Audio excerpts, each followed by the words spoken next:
te propose la vie ou la mort. Choisis donc la vie. Aujourd'hui, Seigneur, je choisis la vie et je renonce à tous mes choix de mort.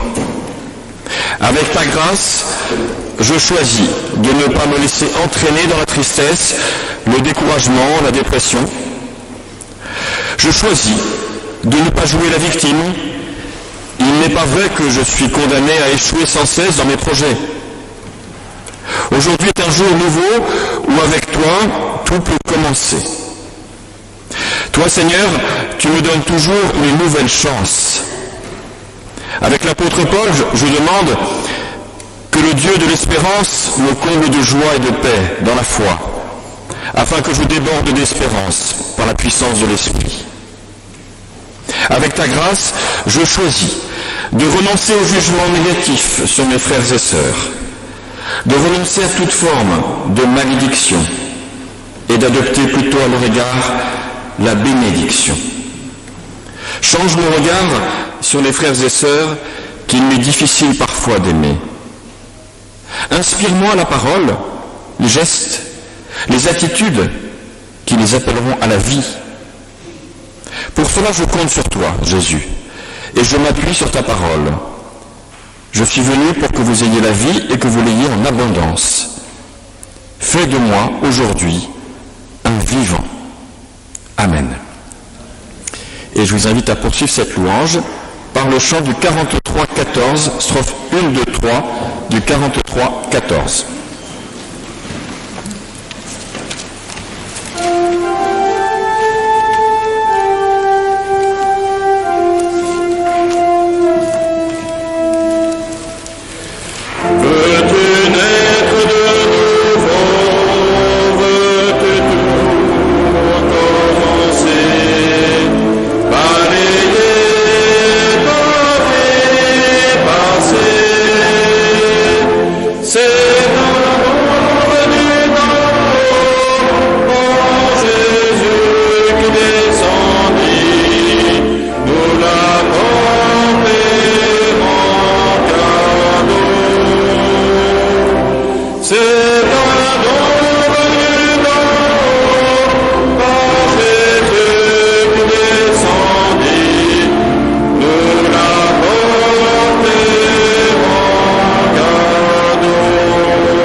Je vous invite à vous rasseoir et j'invite donc les catéchumènes à suivre Florence pour leur séance d'aujourd'hui, qui se terminera d'ailleurs à midi exceptionnellement.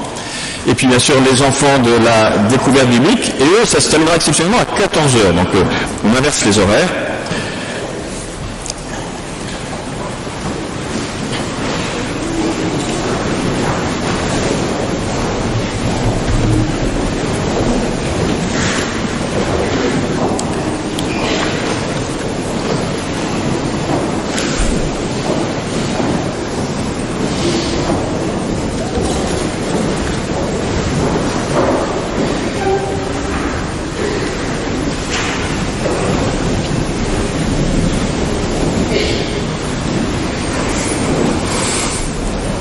Méditons ce que Dieu attend de nous au travers de ce qui est écrit dans cette Bible qui reste notre référence.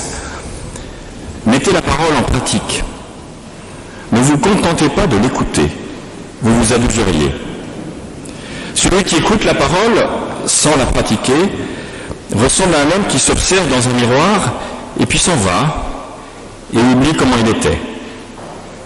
Au contraire, celui qui se penche sur la loi parfaite de liberté et s'y attache, non comme un auditeur distrait, mais pour la pratiquer en acte, celui-là est heureux. Amen.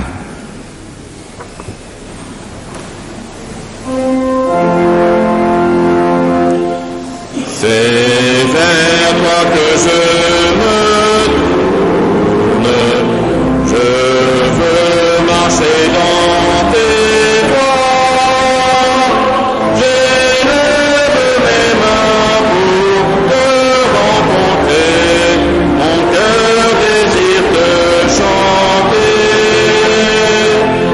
Oh, bénir et célébrer ton saint nom, car Dieu est fidèle et bon. Seigneur, oh Seigneur, je veux te donner. Seigneur, oh Seigneur, ma vie à jamais.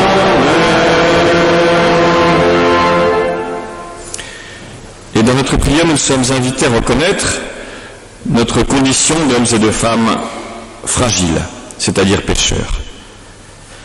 Éternel, tu as mis sur nos chemins des affamés, mais parfois nous n'avons songé qu'à notre propre faim.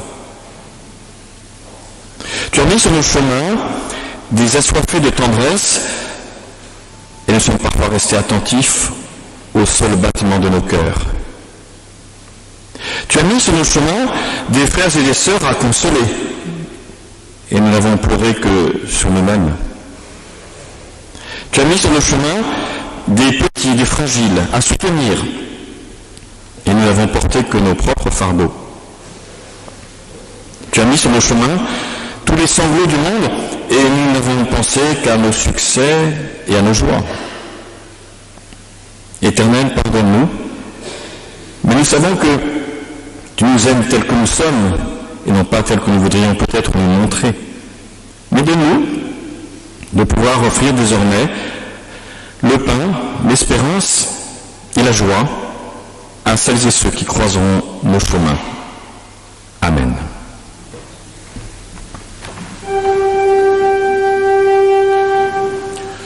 Ô Seigneur, ta puissance, éveillant l'espérance, présence, le désespoir est bleu, car ta bonté est fidèle, et la vie éternelle. Ô bien Seigneur Jésus.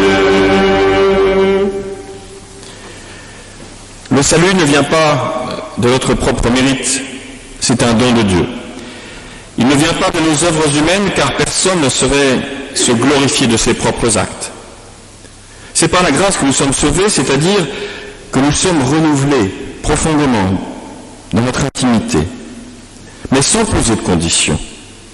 Alors que Dieu nous mette au cœur l'assurance de ce pardon, de ce renouvellement qui nous donne aussi de marcher vers son royaume. Amen. Et je vous invite à vous lever pour chanter à Dieu notre reconnaissance.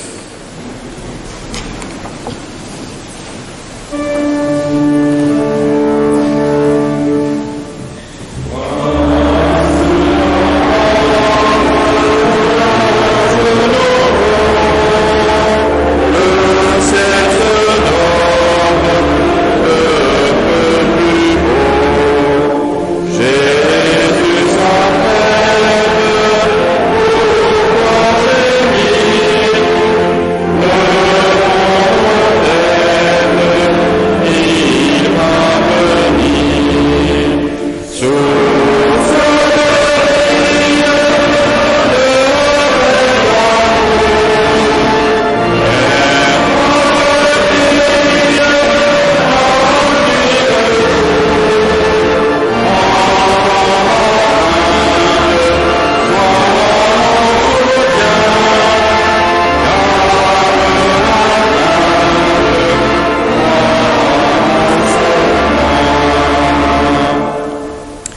invite à vous rasseoir. Et avant d'entendre ces deux textes sur la thématique de construire la paix, je vous invite encore à la prière. Oui, Éternel notre Dieu, notre monde est parfois marqué par le bruit des armes et l'horreur de la guerre. Mais parfois il est aussi marqué par le silence et l'absurde. Alors nous t'en prions ce matin encore, fais surgir une parole de sens au milieu de nos silences. Fais surgir cette parole de ces textes écrits de la main des hommes, afin que ces textes puissent devenir pour nous l'écho de ta parole. Au nom du Christ Jésus. Amen.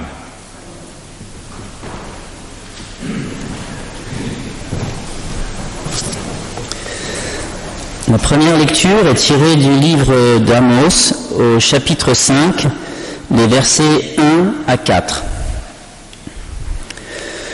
Gens d'Israël, écoutez ce que j'ai à dire. C'est un chant de deuil que j'entonne à votre sujet. Comme une jeune fille morte, Israël est à terre, elle ne se relèvera plus. La voilà abandonnée sur son propre sol, personne pour la relever. Car voici ce que le Seigneur Dieu déclare au sujet de la nation d'Israël. Sur 1000 hommes d'une ville qui partent pour la guerre, il n'en restera que 100.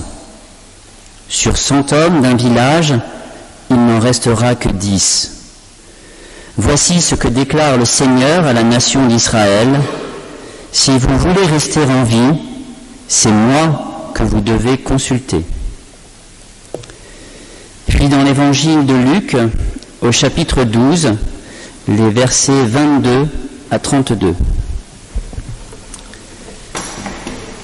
Puis Jésus dit à ses disciples, « Voilà pourquoi je vous dis, ne vous inquiétez pas au sujet de la nourriture dont vous avez besoin pour vivre, ou au sujet des vêtements dont vous avez besoin pour votre corps. Car la vie est plus importante que la nourriture, et le corps plus important que les vêtements. Regardez les corbeaux. Ils ne sèment ni ne moissonnent, ils n'ont ni cave à provisions, ni grenier, mais Dieu les nourrit. Vous valez beaucoup plus que les oiseaux. Qui d'entre vous parvient à prolonger un peu la durée de sa vie par le souci qu'il se fait? Si donc, vous ne pouvez rien à ce qui est très peu de choses, pourquoi vous inquiétez-vous au sujet du reste? Regardez comme poussent les fleurs des champs. Elles ne travaillent pas et ne tissent pas de vêtements. Pourtant, je vous le dis, même Salomon, avec toute sa richesse, n'a pas eu de vêtements aussi beaux qu'une seule de ses fleurs. Dieu revêt aussi l'herbe des champs qui est là aujourd'hui et qui demain sera jetée au feu. À combien plus forte raison vous vêtira-t-il vous-même, comme votre confiance en lui est faible? Ne vous tourmentez donc pas à chercher continuellement ce que vous allez manger et boire. Ce sont les païens de ce monde qui recherchent sans arrêt tout cela. Mais vous avez un Père qui sait que vous en avez besoin. Préoccupez-vous plutôt du royaume de Dieu, et Dieu vous accordera aussi le reste. N'ayez pas peur, petit troupeau, car il y a plus à votre Père de vous donner le royaume. Car il a plu à votre Père de vous donner le royaume. Seigneur, ta parole est vérité, sanctifie-nous par ta vérité. Amen. Et je vous invite, si vous le voulez bien, à vous lever pour chanter, j'allais dire rechanter, puisque nous l'avons chanté dans les spontanés, le 44-15, les deux strophes.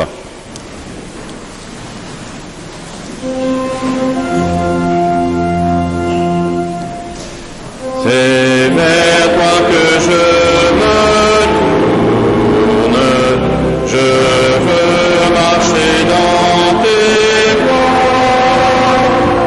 j'élève mes mains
s'asseoir.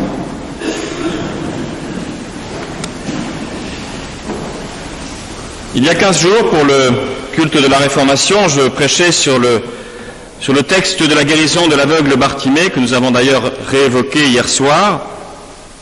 C'est vrai qu'on peut se poser la question de savoir combien de fois serons-nous aveugles comme Bartimée encore dans notre monde. Combien encore de conflits, même si maintenant notre Europe, même si elle est menacée par le nationalisme, n'est plus en guerre grâce à la construction européenne. Mais c'est l'occasion en 2018 de nous poser la question: combien de fois serons-nous encore aveugles dans d'autres guerres en dehors de l'Europe, ou dans les haines que l'on voit hélas remonter dans nos sociétés? Mais de quoi d'ailleurs Bartimée est-il aveugle? N'est-ce pas plutôt la société? Ne sont-ce pas plutôt les autres qui le sont? Ceux qui ont enfermé Bartimée dans sa seule fonction d'aveugle, comme s'il n'était que cela. Combien de fois serons-nous aveugles à enfermer les autres dans une image? Pour nous, Français, il y a 100 ans, et pour certains même, il y a moins longtemps que ça, d'enfermer l'allemand dans ce mot de Bosch, qui veut dire tête de bois, d'ennemi. Pourtant, dans les tranchées, il y a 100 ans, ce furent des hommes les uns comme les autres, frères d'humanité, mais ennemis de combat. Mais cette guerre fut sans doute aussi le début, on le sait, d'une déshumanisation de l'homme. Chacun n'était qu'un soldat, une fonction, de la chair à canon, comme on le disait même. Chacun était un chiffre et pas une vie, un matricule et pas une existence. Chacun n'était réduit qu'à sa fonction, comme Bartimée à la sienne, celle d'aveugle mendiant. Mais c'est nous qui étions et qui sommes peut-être encore si souvent aveugles. Lorsque l'on enferme les autres dans des images toutes faites, lorsqu'on pense par exemple que tous les musulmans sont islamistes, hier soir nous avons encore eu la preuve que évidemment cela est faux. Lorsque l'on considère que les juifs sont un danger et que les actes antisémites remontent fortement dans notre société, lorsqu'on veut construire un mur pour se protéger des Mexicains considérés en masse comme un danger, ou simplement lorsque nous enfermons l'autre dans sa culture ou même dans ses préférences sexuelles, oui, nous sommes aveugles. Jésus, dans ce récit, remet certes un homme debout, mais sans doute qu'il nous guérit aussi de nos propres cécités. Lorsque sur le ceinturon des soldats allemands était écrit Gott mit uns, Dieu avec nous, lorsque la France se proclamait fille aînée de l'Église et qu'elle était, tout comme l'Allemagne, prête à envoyer à la mort des millions d'hommes, oui, nous étions aveugles. Oui, nous étions aveugles après la guerre, lorsque nous avons signé ce traité de Versailles, soi-disant pour construire la paix, et qui n'était qu'une série d'humiliations de l'Allemagne par revanche de la guerre précédente, provoquant ainsi un peu en partie celle qui a suivi. Tout cela est ridicule. Mais si nous sommes aveugles, c'est qu'il nous faut aussi voir que notre temps est un temps d'inquiétude, de repli. On le voit bien partout dans le monde, en Europe aussi, la menace du populisme et du nationalisme, mais qui est le symptôme d'une angoisse d'avenir, d'une instabilité de nos modèles, et même peut-être, chez certains, d'une certaine gourmandise de vie. Vous savez, on dit parfois qu'il faut profiter du jour, carpe diem, sauf qu'on oublie le reste de la phrase, parce que carpe diem, c'est bien gentil de profiter du jour. Mais lorsque Horace s'adresse à une femme, il lui dit cueille le jour, certes, mais il ajoute et sois la moins curieuse possible de l'avenir. Autrement dit, n'aie aucun souci du lendemain, ne prépare rien. Fais aujourd'hui comme si tu mourrais demain. Eh bien, si je puis dire, Amos, le prophète Amos, en 750 avant Jésus-Christ, est un peu comme Horace. Il voit déjà la chute du royaume du Nord et le danger qui menace de l'empire assyrien. Oui, chaque époque génère ses inquiétudes. On a bouté les Anglais en dehors de la France, on a combattu les Boches, eh bien eux, ils ont dû combattre les Assyriens. Chaque époque, hélas, génère ses propres peurs d'invasion, peurs de perte de nos sociétés, de nos vies et de celles et ceux qui nous suivront. Mais attention aussi, car dans cette inquiétude, angoisse. Il y a parfois une délectation à la prophétie de malheur.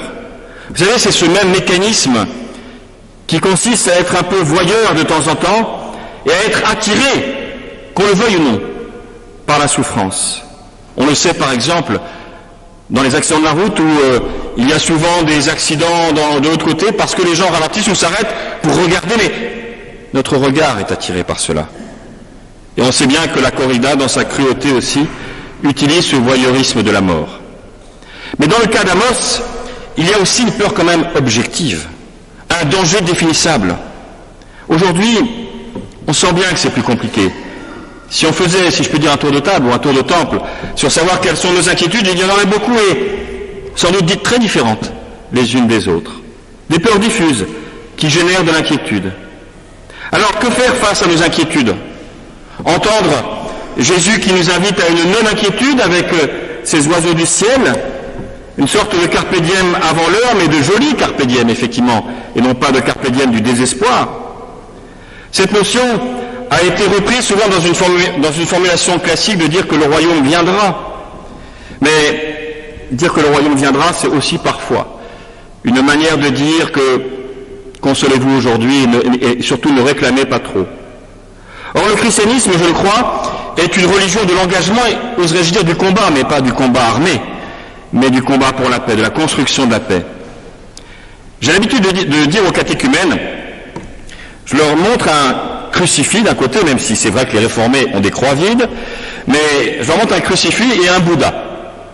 Et voilà deux hommes, si je puis dire, sortis de leur condition, l'un de prince, Siddhartha Gautama, qui est devenu le Bouddha, et le Christ qui s'est fait homme, et les deux, on rencontre des situations de souffrance. L'un, le Bouddha, Siddhartha Gautama, on le voit trouver en lui-même l'énergie du détachement et de la compassion. Ce qui est parfaitement légitime, il n'y a aucune critique de ma part. Mais on voit bien que l'attitude du Christ, elle est inverse. Elle est de souffrir, elle est de s'engager, elle est d'y aller au combat. Mais pas au combat armé, évidemment. Jamais le Christ n'a pris les armes. Alors comment comprendre ce thème de l'espérance ou du royaume à venir? Sans doute en construisant, je le crois, pour notre monde qui en a vraiment besoin, une espérance active. D'abord en disant que l'histoire n'est jamais jouée d'avance. L'homme n'est pas une marionnette sans liberté. Il a vocation à la liberté, mais aussi à une responsabilité active.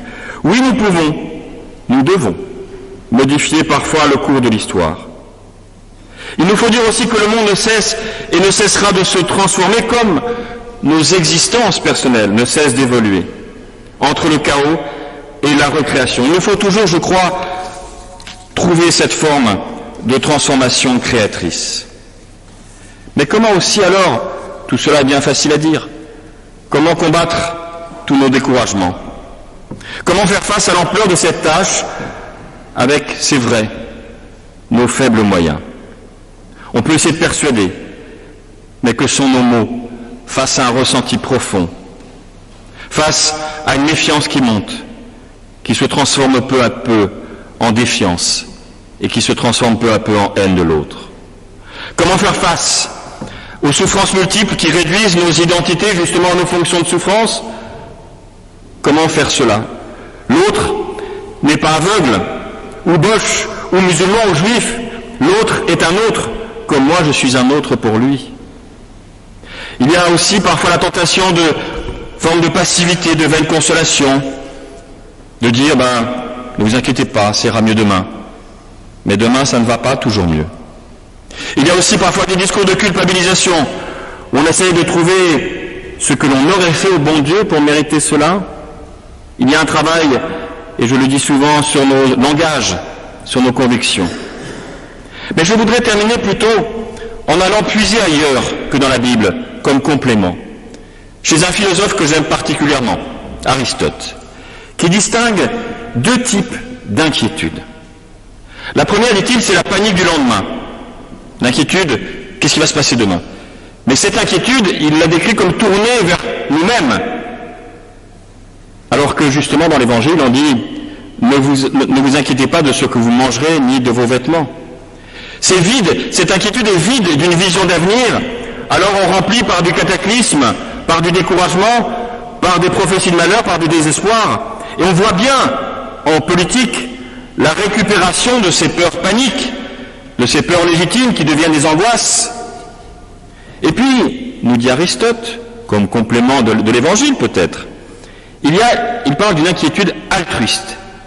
C'est une inquiétude prophétique qui est une mise en garde pour l'avenir. C'est-à-dire attention à ce qui pourrait se passer dans l'avenir, mais il faut agir aujourd'hui. Peut-être qu'on pourrait traduire cela autrement, avec un langage chrétien. Ces deux paniques, ou ces deux inquiétudes plutôt. La panique du lendemain, c'est en quelque sorte l'espoir de dire « ça ira mieux ». Mais ça ne sert à rien. Prenons plutôt le mot d'espérance que celui d'espoir. L'espoir, c'est altruiste, c'est constructif, c'est responsable. C'est de nous dire, aujourd'hui, demain matin, de cette semaine, cette année, qu'allons-nous faire concrètement pour transformer ce monde, pour apaiser les tensions, sans naïveté, mais avec ouverture d'esprit. Comment être prophète aujourd'hui, à la manière d'Amos? Comment être à la suite de Jésus aujourd'hui? L'histoire nous donne bien des leçons. En 2018, 100 ans après 1918. Voilà pourquoi l'oubli est, je crois, notre principal ennemi. Mais le christianisme nous invite en plus à une véritable révolution intérieure, de passer du désespoir chaotique à l'espérance du dynamisme créateur de Dieu. Oui, cette semaine, avec qui allons-nous faire la paix? Quelle paix allons-nous favoriser?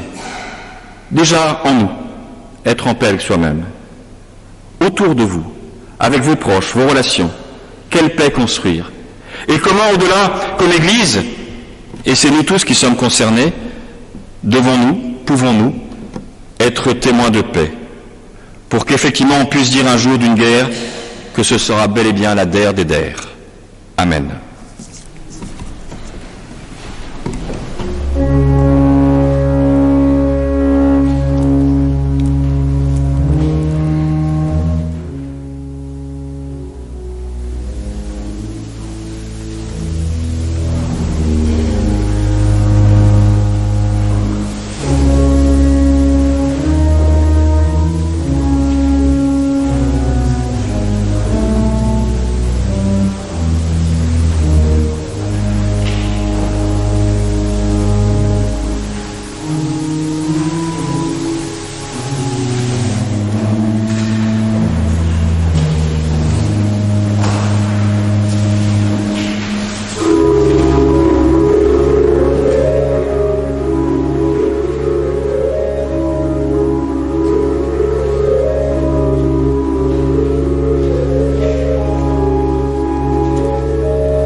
Et je vous invite, si vous le voulez bien, à vous lever pour chanter le cantique, les 3 strophes du cantique 41-35. 41-35.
Par la parole, nous pouvons y répondre en témoignant de notre foi au travers de ce texte adapté du discours du pasteur Martin Luther King en 1964 à Oslo lorsqu'il a reçu le prix Nobel de la paix, texte que nous avons partagé en anglais hier.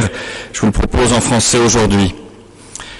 Aujourd'hui, dans la nuit du monde et dans l'espérance de la bonne nouvelle, j'affirme avec audace ma foi en l'avenir de l'humanité. Je refuse de croire que les circonstances actuelles rendent les hommes incapables de faire une terre meilleure. Je refuse de croire que l'être humain n'est qu'un fétu de paille ballotté par le courant de la vie, sans avoir la possibilité d'influencer en quoi que ce soit le cours des événements. Je refuse de partager l'avis de ceux qui prétendent que l'homme est à ce point captif de la nuit sans étoiles, du racisme et de la guerre, que l'aurore radieuse de la paix et de la fraternité ne pourra jamais devenir une réalité. Je refuse de faire mienne la prédiction cynique que les peuples descendront l'un après l'autre dans le tourbillon du militarisme vers l'enfer de la destruction thermonucléaire. Je crois que la vérité et l'amour, sans condition, auront le dernier mot effectivement. La vie, même vaincue provisoirement, demeure toujours plus forte que la mort. Je crois fermement que même au milieu des obus qui éclatent et des canons qui tonnent, il reste l'espoir d'un matin radieux. J'ose croire qu'un jour, tous les habitants de la Terre pourront recevoir 3 repas par jour pour la vie de leur corps, l'éducation et la culture pour la santé de leur esprit, l'égalité et la liberté pour la vie de leur cœur. Je crois également qu'un jour, toute l'humanité reconnaîtra en Dieu la source de son amour. Je crois que la bonté salvatrice et pacifique deviendra un jour la loi. Le loup et l'agneau pourront se reposer ensemble. Chaque homme pourra s'asseoir sous son figuier, dans sa vigne, et personne n'aura plus raison d'avoir peur. Je crois fermement que nous l'emporterons. Amen.